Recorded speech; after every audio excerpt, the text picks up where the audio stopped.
Hello, everybody, and thank you for joining me on today's session, which is AI prompting for beginners. So, thank you so much. Whether you're watching live with me now or whether you're actually watching this on replay, I really appreciate you taking the time to be here today. I know everyone is super busy, especially when you're in a school community. There is so much activity in school. So, my goal for this session is really simple. I want to make sure you leave with a few practical things that you can start using immediately. And these are going to be elements for both your personal and your business life. So this is going to be nothing complicated, just genuinely useful AI tips and strategies. You will soon learn that I am a straight talking, no jargon, no geek speak kind of girl. So I really want to provide you with these real life skills in the next 60 minutes. First of all, I've got a few statistics up here on the screen, and let's just pause and look at these for a moment because it's really interesting what they're telling us. 43% of knowledge workers, so that's office workers, PAs, people who work remotely, basically people who work on computers, are already using AI tools like ChatGPT, Gemini, Copilot, and that's grown hugely since 2022. So what this is telling me is that AI adoption is already widespread. The second one says that nearly 40% of work performance can be improved. Now, this does depend on the area of work that you're working in. So, for example, if you work in a HR department or an accounts department, those efficiencies are set to be closer to 70%. So this basically tells us that AI can already significantly improve the performance. And the final one is users who write clearer, structured prompts report higher efficiency and better outcomes. And that's basically saying the quality of what you prompt makes a direct difference to the results you get. And that's exactly why we are here today. I want to help you write better prompts and therefore get better outcomes. So today I'm going to show you 5 simple ways to prompt that is going to give you the confidence to work with AI and start getting results straight away. I am going to make a promise to you now, and this really is about the things that you are going to be able to achieve once we've finished our session. And we're not going to be talking theory. We are going to roll our sleeves up and dive straight into the information. I'm going to be screen sharing, and I'm going to be doing live conversations with, it's going to be Copilot, but this will work with whatever AI agent you have access to that you prefer. And all of the things we talk about today, it doesn't matter if you're on a free version or a paid version. You are going to be able to do all the things we talk about. So you can either lean back, grab a coffee and watch, or you can grab another device and follow along with me. Either way, this session is going to be uploaded, so you can always come watch it back when you've got more time and you have access to an equipment that means it's easy for you to type and start working through some of the things that we're going to talk about today. So what's the agenda? Okay, we're going to look at persona prompting first of all, and this is a great tool. This is where we give AI a persona or a personality, and we ask it to act as if it was somebody specific. So this really helps AI channel its information into a specific character and tone. That flows very nicely into the second point, which is tone prompting.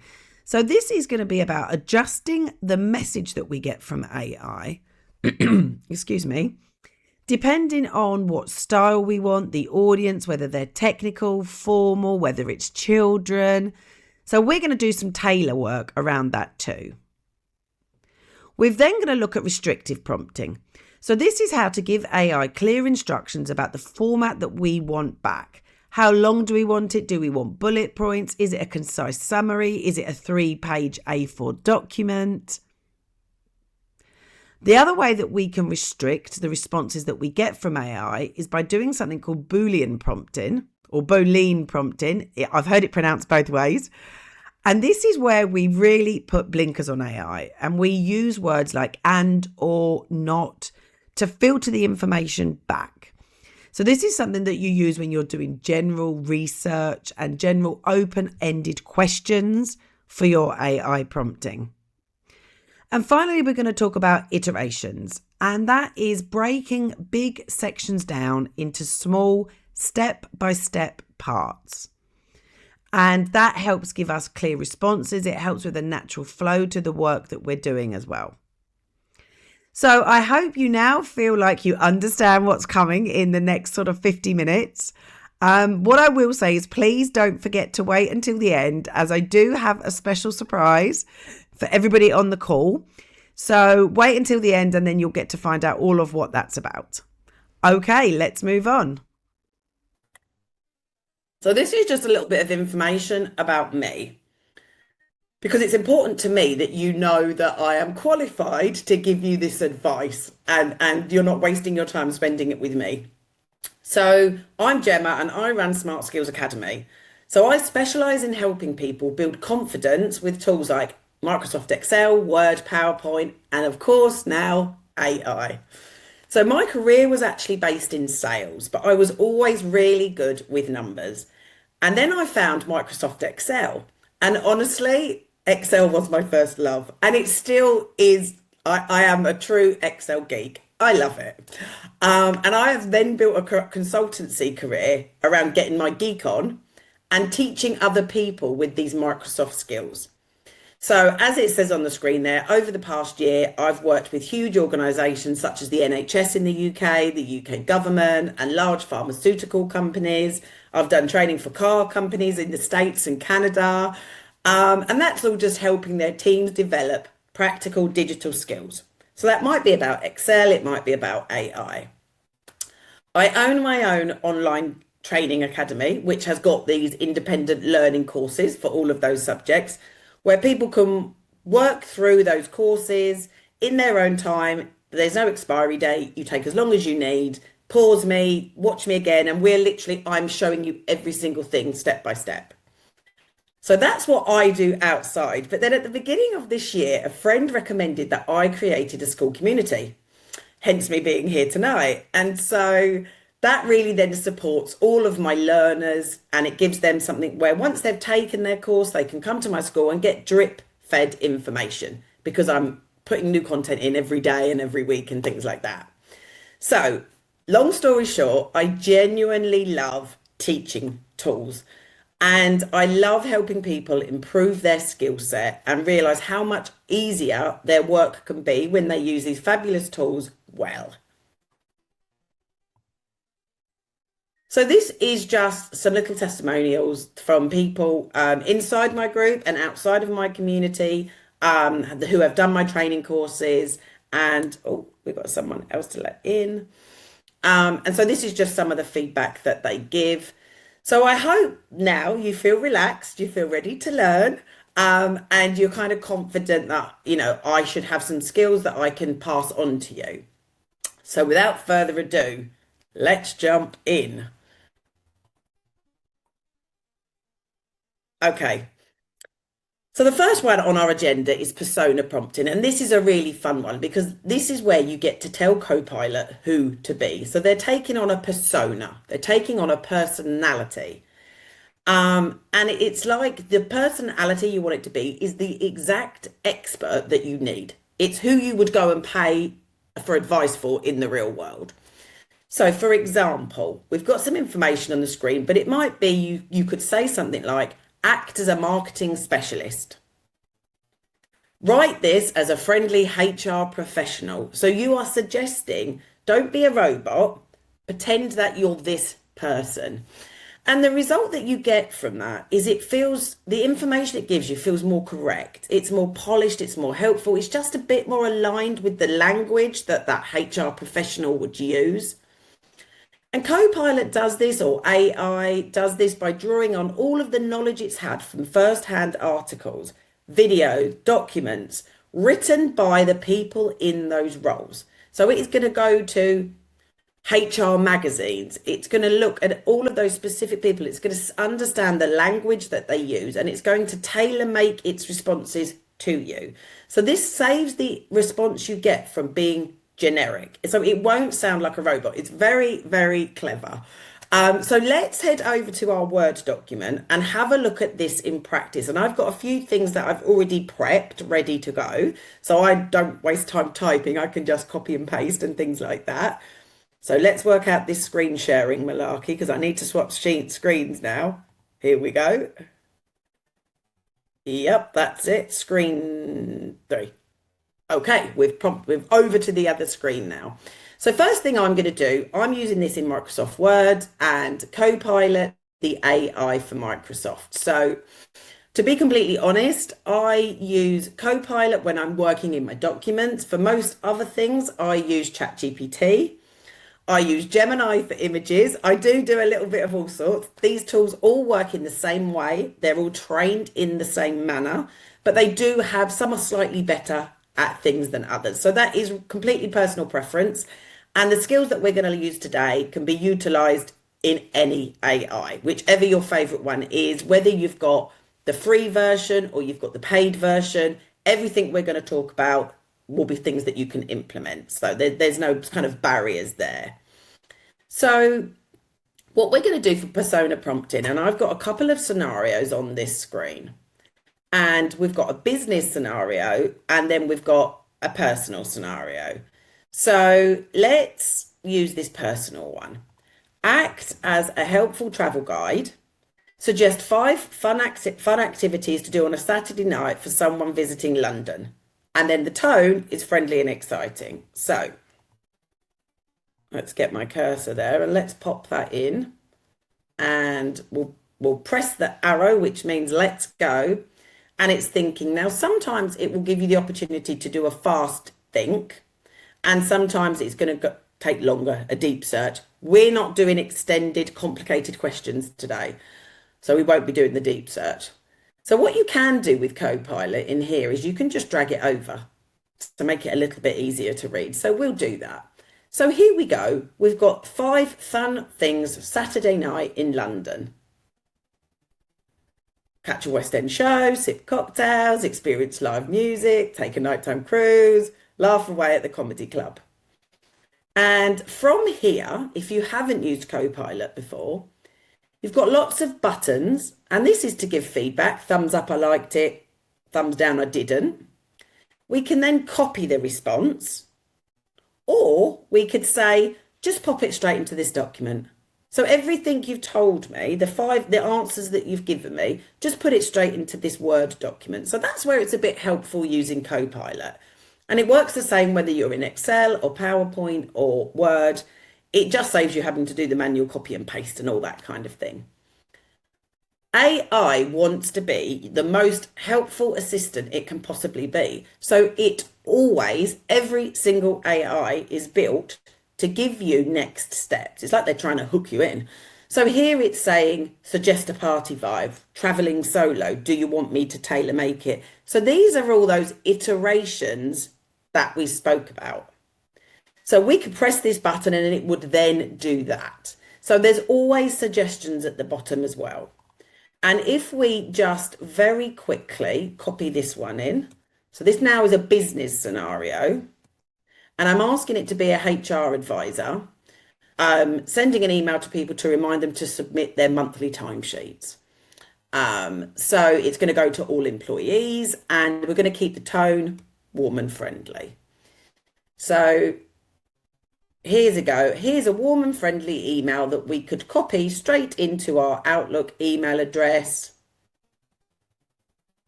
So if we just glance through it, I'm not going to go through it word for word. So you can see there, this is tailor-made more for someone. They will use more HR language potentially. They've done a slightly different search. They've not just gone to the generic AI marketplace. They are really now honing in on the personality you wanted them to be. And then, of course, we've got our little buttons, and then we've got some other options at the bottom for some additional iterations. So persona prompting is super, super helpful. I use it all of the time because I want to direct my AI into a specific type of language and feeling. And it might be that you're suggesting that you want it to act as if it was a customer. You might suggest that it's someone who's a technical lead, so on and so forth. So that's how you would really help to use it in your business. So in your school environment, you might be suggesting if it knows about your school, if you've told AI about your school, it will remember. You can also just if it doesn't know about your school, you can give it a brief introduction. You can give it the link to your about page. So it's got a bit of that information as a starting point. And then you can say, I'm going to do a post for my community. Most of them are age X, Y, or Z. I'm trying to achieve this. Could you help me write something that you think would resonate with those people? And then straight away, AI is putting its community member hat on, and it's going to tailor make it for you. You can also have great fun with this, and this is not something you will use in business, I'm sure, but definitely you can ask for act as a helpful travel guide, suggest 5 fun things, as if you were Jack Sparrow. Write me a letter for my friend's birthday in the theme of Marilyn Monroe. And it is absolutely incredible the answers that you get back. They can be really, really funny. So this a great little tip if you're trying to have something fun or you've got a theme in your school. You can, like if you've got a gardening school, you could ask for it to be in the language of Alan Titmarsh, so on and so forth. So that is definitely something you can have fun with as well. I am now going to go back to our other screen and let's have a look at the next thing. So I've got to try and work out how to get it back now. Okay, slide 2. Here we go. Let's go back to the screen. So we've done our persona prompting. Now let's move on. And we're going to look at tone prompting. So different audiences need different levels of detail. Sometimes we want the answer that AI gives us to be short and friendly. Sometimes we want it to be formal and thorough and technical. And sometimes they're just for children. This might be your football club that you're doing a presentation for, and all the children are aged under 10. So clearly, AI is going to give you a very different year-end football presentation if it's pitched at the 10-year-olds or if it's pitched at the parents. So this is where we get the opportunity to really hone in and say, please make the tone like this. So Copilot can reshape the same content, the same message, the same information for a different audience. So the message is the same, the context is the same, but now it becomes right for the reader. And that's really important because whether this is personal life or whether it's business life, what you put out to the world needs to be less about how you want to say it and more about how you want it to be received. So this is that part of the jigsaw puzzle. So we're going to go back. Sorry about the swapping forwards and backwards, guys. But let's have another look. And this time we're going to get a bit stroppy because this is something I do use in my business life on occasion.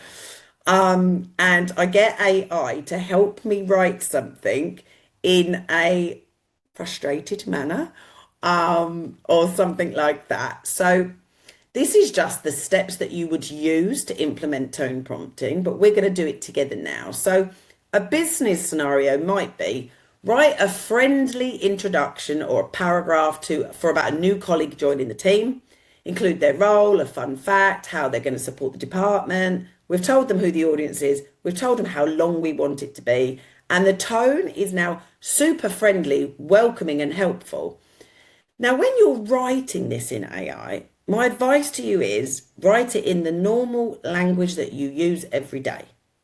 So if you put in the word super schmoozy, AI will understand what you're talking about. It has been trained on a gazillion languages and, colloquialisms and everything else. So just talk as if you normally would, as if you had an assistant sat with you in the real world. The language you would use to them is exactly the language you put into AI.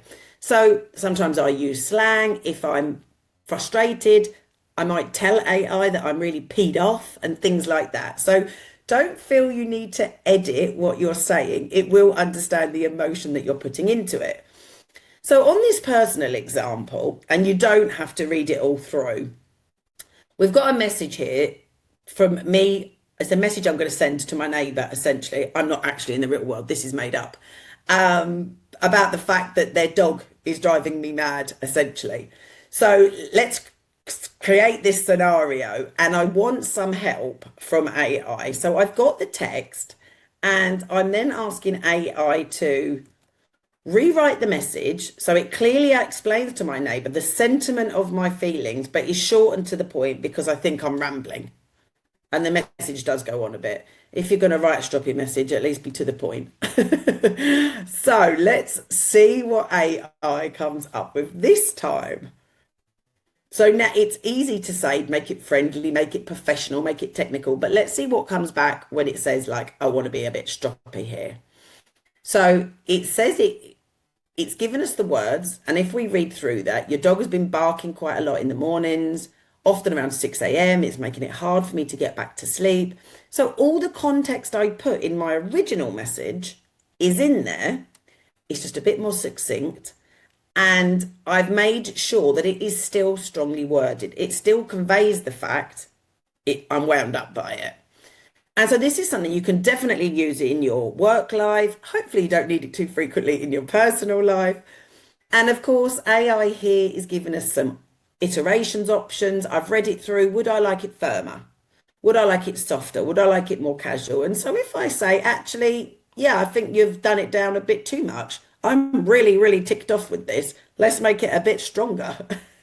Then it's going to do that. And here's a firmer response, but it's still respectful. So it's just a little bit stronger worded now. And of course, I've got the option here to really go to town. So doing the prompting with different tones in mind can make a huge difference to the message that is actually portrayed and arrives with your audience. So lots of different ways that you can use this. Let's pop back and see what was the third thing on our agenda. Okay.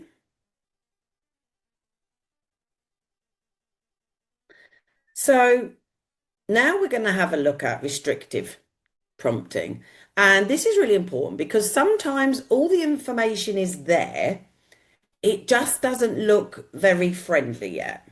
So Copilot and AI are brilliant at reshaping your text into a new format, a little bit like it just did there with the angry message about the dog. So as the slide on the screen shows, this can improve things like bullet points, summaries, more customer-friendly wording, formal tones for reports, detailed explanations instead of quick notes. So this works both ways. You can have an A4 page and ask for it to go into an executive summary. You can ask for it to be summarized in 3 sentences. Or you can take a couple of quick sentences that you've written out in poor English, spelling mistakes, maybe you've used slang, and you can ask AI to do the opposite and to give you a full A4 document. So this transforms the same content and gives it new clarity, which is of course going to give you a happy audience. If you want someone to just get a snapshot, they don't want to have to go through 3 sides of A4 to get that. And so rather than you manually having to delete lines and try and summarize it yourself, AI can do all of that for you. You still remain in control because you're going to read through it at the end and you're going to check that you're happy with it. And there are many, many occasions where I actually don't feel comfortable with what AI has given me. I think, well, that you've kind of done half a job, but that's not really what I had in my head. That's when we go through the next iteration. So, of course, at the moment, depending where you are in the world, different levels of AI have different abilities. So, for example, in some locations, you have what is called an agent. And so, sorry, my phone is ringing. That's not helpful. Um, you have an agent that sits inside, for example, for Copilot, and it can actually, if you want it to, change the words inside your document. So it can actually edit your document for you. In some instances, it can't do that and it just puts the text on the side, or it will create you a new document, but it won't ever lose your original document. But either way, regardless of what you are using, the choice is still yours. So you can say, please don't edit my main document. Please give this to me in a separate downloadable document or PDF or, presentation, PowerPoint presentation. So the onus is still on you to keep iterating until you are happy with it and you're happy that it's right for the audience. So the ways that you might use this, if we think about a business scenario, is that you've got one message that you want to give, but actually you need to give that message to different departments. So you might be giving it to, let's just say you're doing a new product launch. And so the product is the same, the images are the same, the launch date and all of the blurb is the same. However, you need to explain it to the marketing department and the sales department. And you need to do a very quick summary for senior management. So all of these people are going to want different lengths, styles, tones, so on and so forth. So this is where we can restrict and we can guide AI and say, can you give me this in bullet points? Because the execs just want bullet points. They haven't got time to read lots of paragraphs. The technical team, they're going to want a full manuscript, step-by-step instructions. So this is where we can say, don't just tell me what you think. I am going to give you some restrictions and I'm going to say, I want it to look like this. So let's go back over to our Word document now and let's have a look at that in actual practice. So let's swap the screens over once again. Okay, so that's it. Get my mouse on the right screen. So restrictive prompting, how it essentially works is you put the text in that you want it to work with. So whether that's your whole A4 document or it's just your 3 sentences, request what tone you want, the language that you want, if you want it to correct your grammar, so on and so forth. And then you're going to check it at the end. So you need to provide the clarity of what you want. So the business scenario we've got here is rewrite this text to improve the clarity and remove jargon. Length, no more than 4 sentences. So that's where I'm restricting it. I'm saying I only want it to be 4 sentences. And that's exactly what it will give me back. If we then scroll down, let's do this one first. So let's copy and paste this one in and give Copilot an opportunity to have a little think. Here we go. So clean, plainer language, and I said no more than 4, so it's actually given me 3 sentences. Perfect. There's definitely only 3 sentences there. So if I wanted to, I could say, make it even simpler. Add a more friendly tone, include specific deadlines, or I could come back and say, well, this is a good start, but actually now I've thought about it, I want to include this sentence. Can you reword this? We don't use the word department, we use the word so-and-so, and you just keep going until you're happy with it. And of course, one of the things about AI is if you have access to multiple AIs. So for example, sometimes I'm doing something in Copilot and I'm just like not really 100% happy with the answer. So I will copy everything we've done and I'll put it into ChatGPT. And I'll say, can you try this for me, please? Because it might be that I actually prefer that answer than that answer. They all have slightly different ways and they will remember the questions you've asked before and the training that you've given them before. So for example, ChatGPT knows loads more about my business because I've been using it longer. So if I'm doing something for my Smart Skills Academy, my training, I would generally use ChatGPT because it's got all the history for the last 18 months, 2 years in there. So it's far more attuned to what I'm trying to achieve in that sphere. So let's now have a go at a personal scenario. So what this actually is, it's a sentence which is quite jumbled. It's a paragraph about what the plans over the weekend were. We watched Netflix, we did this, we did that, but it's all a little bit jumbled up. So now let's rewrite this message using bullet points. to map the flow of what happened over the weekend, make it easier to read from a timings point of view. Use natural language. So I don't want it to make it professional. You can carry on using the words I've used, but I just need you to organize my thoughts a bit more. It's a bit like you've just put blurb. You've put a blurby sentence down and it doesn't really make sense. So it's followed the rules that we gave it. We've now got bullet points. It starts with Saturday afternoon, it moves to Saturday night, Sunday morning, Sunday evening, where my original paragraph was all over the shop. I started on Sunday evening, then I went to Saturday, then we went to something else, then we ended up on Sunday morning. So it's done exactly what I wanted in 10 seconds, let's say. Much easier than me having to try and copy and paste it and work it all out myself. Of course, we've got some more prompts down here, add details about the film, include the time, so on and so forth. So we can continue to iterate. But that's a really great way of being able to restrict the answers that you get, because unless you tell AI what you want, how does it know?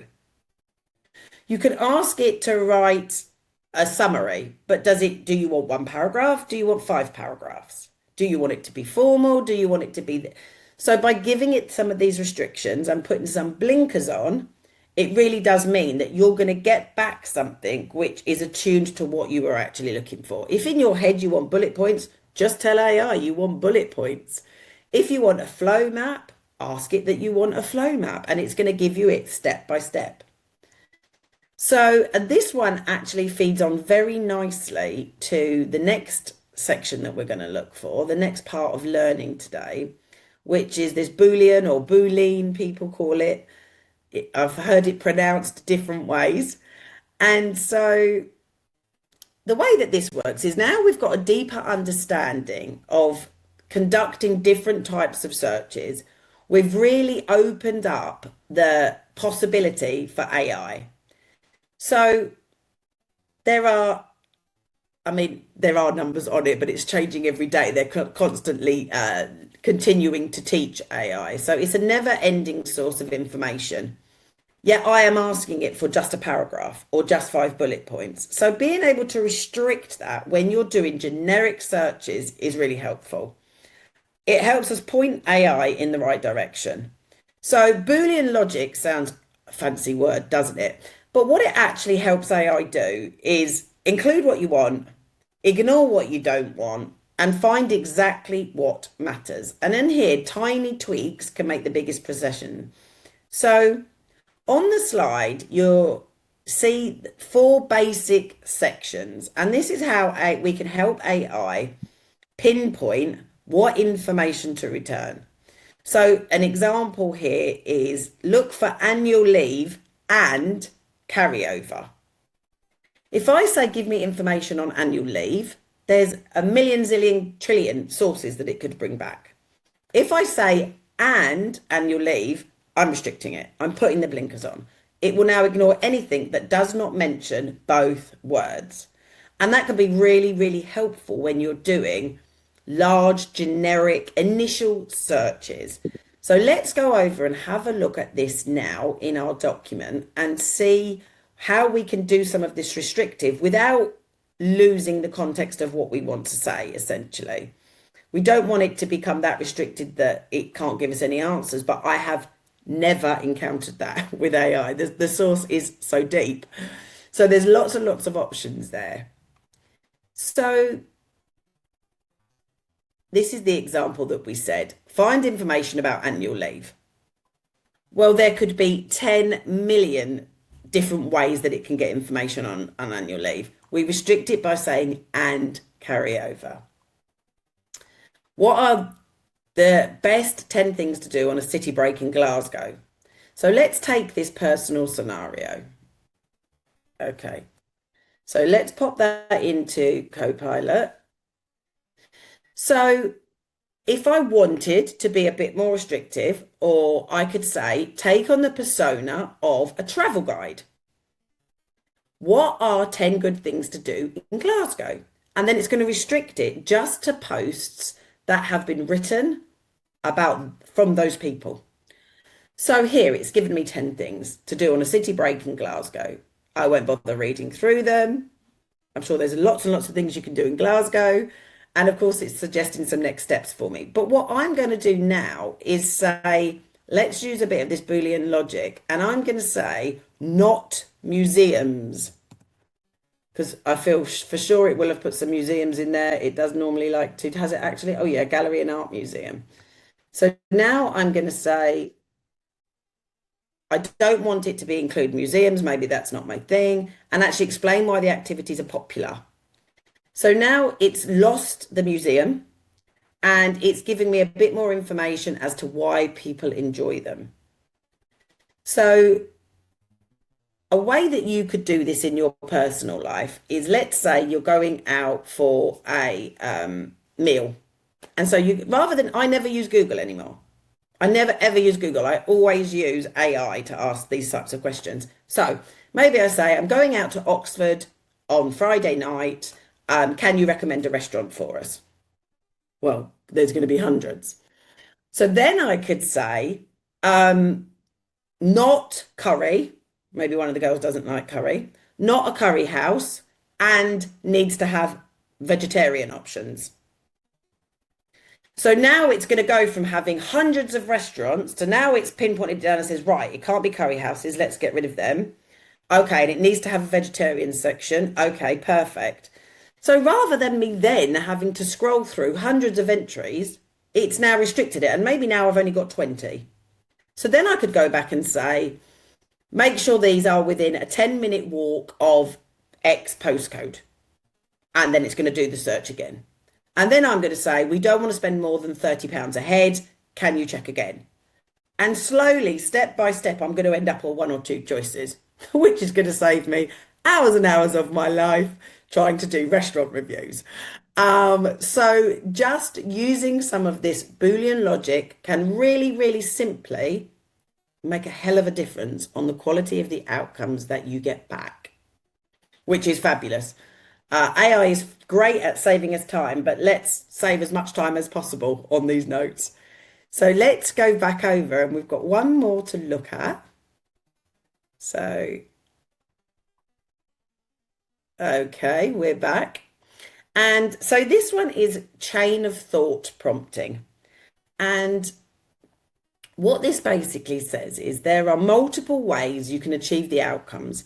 And sometimes we've got a really big task. So think of a great big work project or something that you're planning in your personal life, and it can feel overwhelming. And you almost, with AI, you don't know where to start because there's so much that you need to include and you need to tell it this and tell it that. You could end up with a prompt that is, the prompt itself could be an A4 side of A4, you know. You're planning a party for these people on this date with these things and this, and it's got to include this, and can you make sure it's in bullet points? And I want the response to only be 5 paragraphs. And crikey, you could tie yourselves up with knots before you even start. And that's really overwhelming.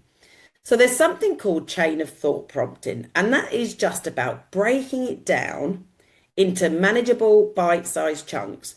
And there's lots of benefits of this because you get to see what AI is telling you on step one. And then you say, oh, okay, thanks for that. Actually, now let's do step two. And now let's do step three. And so you're monitoring and you're changing the tact at every single stage rather than giving it all the blurb and just getting an output. And if it went wrong on the first point, the output that you get is not potentially going to be very close to what you need at all.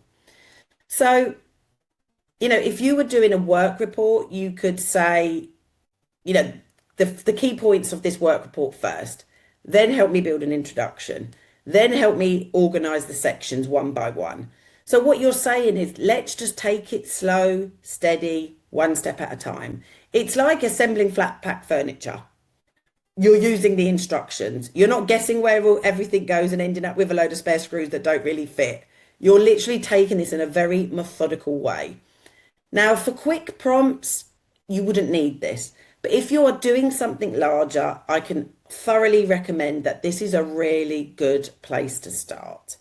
So we're going to have a look at a personal example of this now. So I am going to swap back to our little Word document and let's have a look about, we're going to stick to the whole planning a trip idea. So, okay. So a business scenario would be about the monthly performance report. List the key points, help me write an introduction. Once you've written the introduction, you would then say, help me with the body of the context, help me write a conclusion, help me write an executive summary, help me write the email that's going to accompany this presentation, so on and so forth. But let's carry on with this idea of going to Glasgow.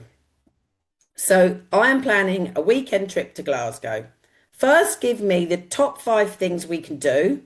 There are 4 of us. We're all in our 30s. We love food and wine, and we want a chilled out experience. No museums. We're going in July, so hopefully the weather will be good. So outdoor things are fine. Right. So we're going to tell that to Copilot first of all, and let's see what it comes up with. It's going to think for a bit. I like it on here. It actually, if it's thinking a bit longer than 2 or 3 seconds, it tells you how it's assessing it. Like, first of all, I'm doing this and explains its process, which is actually quite interesting. So now it's tailor-made its responses specifically for what we asked. And it's actually given us a reference here. So this is 8 things to do, so on and so forth. So it's come up with our ideas. It's given us some more information. It's understanding that the weather's good. It's trying to take all of the information we gave it. So, okay, go for a walk on the River Clyde. Sounds lovely. And of course, it's given us lots of suggestions on what we might do next. But I'm doing chain of thought prompting. So my next thought is, okay, let's assume we're going to do these activities that you've told us to do. And in reality, you might say, let's ditch number 3 because my friend won't like that. Or she's got a dodgy knee, she doesn't like climbing up hills. So you might want to adjust some of that, but let's just pretend for today's scenario, we're going to take on board all 5 activities. Can you list the most important things for me to organise in advance? So I could have asked it that to begin with, but I then wouldn't have had the opportunity to say, forget that one, it's up a hill, I don't want to do it. So by breaking it down into smaller chunks, it's far more relevant to me. So now it's saying book your restaurants and your wine-led sports. It's obviously suggested we're going on a bit of a wine crawl, I think. So then it's saying the rooftop bars. Identify 2 or 3 bars you want to go to. Do a food and draw, look at your accommodation. So it's helping me plan my next steps. And of course, it's given us some more suggestions, provide timings and specific restaurants. We talked about that a moment ago. So I would definitely be getting Copilot to help me with the restaurants. And then finally, my next thing is, can you help me with a packing list? So now we know what activities we're going to do. I've now understood what I need to organise in advance. Now I'm thinking, what do I need to take with me? And maybe I'm going to get a list and I'm going to send it to all the girls in a group chat and say, girls, this is what I think we should be taking with us. Aren't I the great organised friend in this occasion? And so it's broken it down to essentials, clothing types, footwear, and of course it's bearing in mind that we're going to Glasgow, the time of year that we're going. So if I had written this out, if I hadn't told it we were going to Glasgow, it might think I was going to Spain. It might think I was going to Bermuda. So obviously my packing list would be very, very different. So, it's trying to make it appropriate. It's saying take trainers because there's cobbles and hills. And all of this is really, really important information. It's so clever that it's done it. It certainly is going to save you so much time from you having to do all of these things yourself. Toiletries, nice to have. If you've got room in your bag, pop some of these on, but don't overpack. So it can then give me a printable checklist. So literally something I can print out and tick off with a biro if I want to. If I'm only taking carry-on luggage, it's going to reduce my bags for me. So the opportunity to keep getting this assistance is pretty much unlimited. And so it can really become this helpful tool, whether you're using it for personal or whether you're using it for business. It kind of preempts what you might want to do next. So a detailed itinerary, restaurants, suggests activities in case it does rain on the day. Listen, July in anywhere in England, there's chance of rain. Glasgow, definitely so. So, I hope that helps you visualize how you can use some of these really simple ideas just to really improve the outputs that you get. And this is all about helping you save time yourself, isn't it? So let's go back over to our presentation. We've got a small amount of time left, so I've just got a couple more slides to share with you.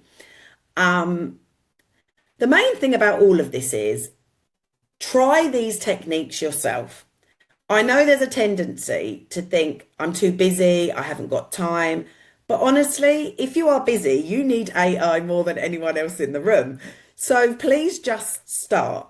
Get your phone, it doesn't matter what AI you use, get the free version. Just start with one prompt and then try another. And next time you feel yourself heading for Google because you want to find something out, don't go to AI. I get recipe advice. I'd made a stew and it was too salty. And I was like, oh, I don't want to throw all the ingredients away. I was like, oh, I'll just ask ChatGPT. So I just said, this is what I've made a beef stew. It's far too salty. What can I do? And they said, oh, that's no problem. Why don't you add this? And I said, oh, look, I haven't got that in the cupboard. What else can you suggest? I can't be bothered to go to the shops. It's like, no problem. Let's try this and this and this. Like, it's just so helpful for so many things. So honestly, I think utilizing these really small little helpful habits will be an amazing transformation for you.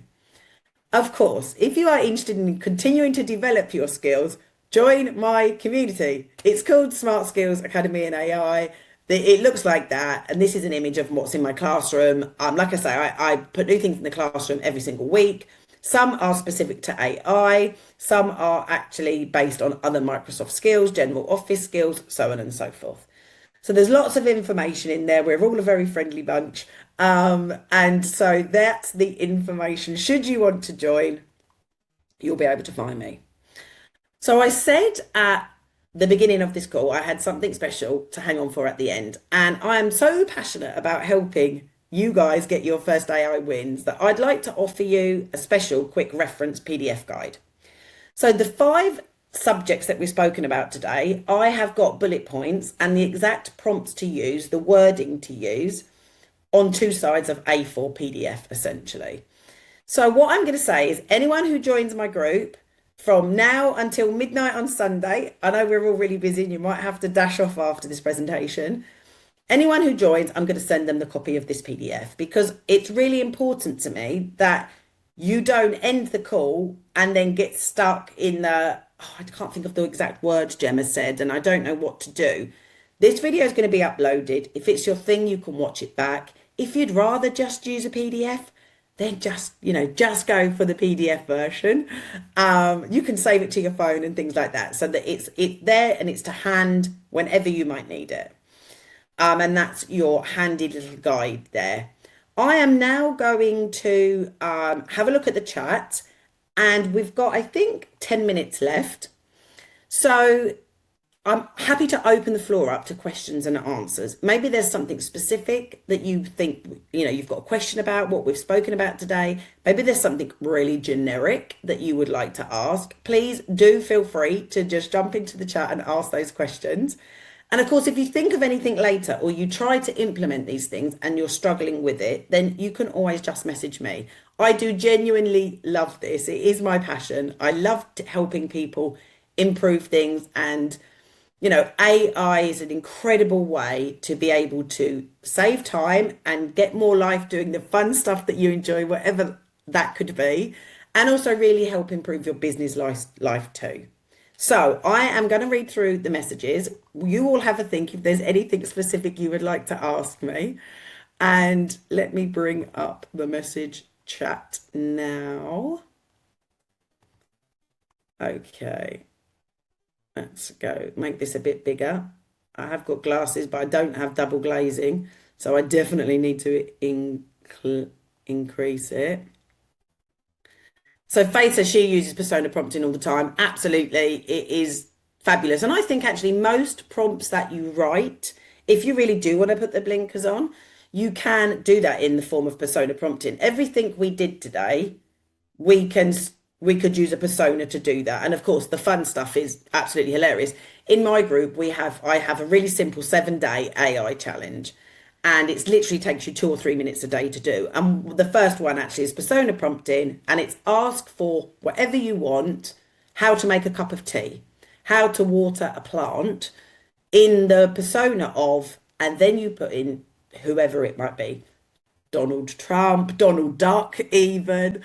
And so you can just have great fun with it. And then you take a screenshot and you put it in the chat, and we all laugh with each other. And of course, once you've done your 7 days AI challenge, you go on the fabulous challenge wall. And so you can really, really have good fun with this. Yes, absolutely. If you've already joined my group, and I know some of you in the last few days have already joined, you're going to get the PDF too. I didn't want to send it to you yesterday and today because I didn't want to preempt all the things we were going to talk about, but I will be sending those out to you. So do not worry about that.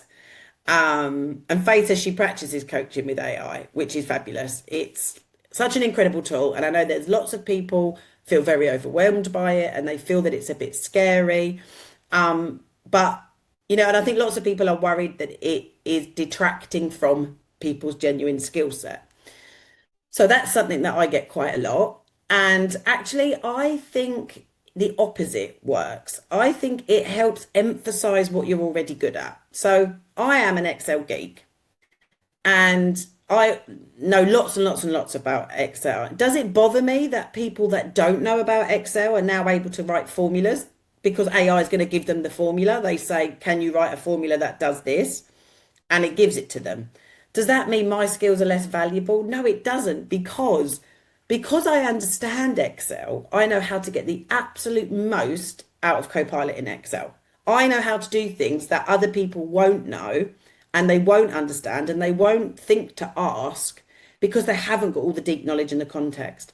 So having AI has made me, if I was a 9 out of 10 Excel coach or Excel geek, I am now a 50 out of 10 because there were things that I thought in my head I could do, but I just couldn't do it. Even with all of my skill set, I think it must be possible, but I just don't know. I now have those conversations with Copilot and it coaches me how to do it. And it's very, very complex, lots of what we talk about, but the same theory works with everything that you do. It really is. Jim said it's the best thing since sliced bread. It really, really is. And there's lots of ways that it can really help accentuate what you are already good at. And it's not going to detract from your own skill set. It is just going to add on to the skills that you already have. So as you can tell, I am, there's a time and a place for everything. And I think there are lots and lots of positive ways that we can be using AI. And just getting those initial few skills, the ones that we've talked about today, will really, really help. Can I drop my link into my community? I can, but I have got it saved to a quick text thing, I think, but I'm not sure what it is. Let me have a quick look on my phone. Where's my school? Here we go. Oh, I can't remember what the numbers are at the end. Oh, there we go. Jackie's already put it in. Jackie, you're a whiz. You're certainly faster than me on my phone. Thank you very much, everybody. Thank you for joining me. I hope you have enjoyed this session as much as I have enjoyed giving it to you. And have a lovely rest of day. Have a fabulous weekend. And I look forward to seeing you on school soon. Thanks very much. Bye.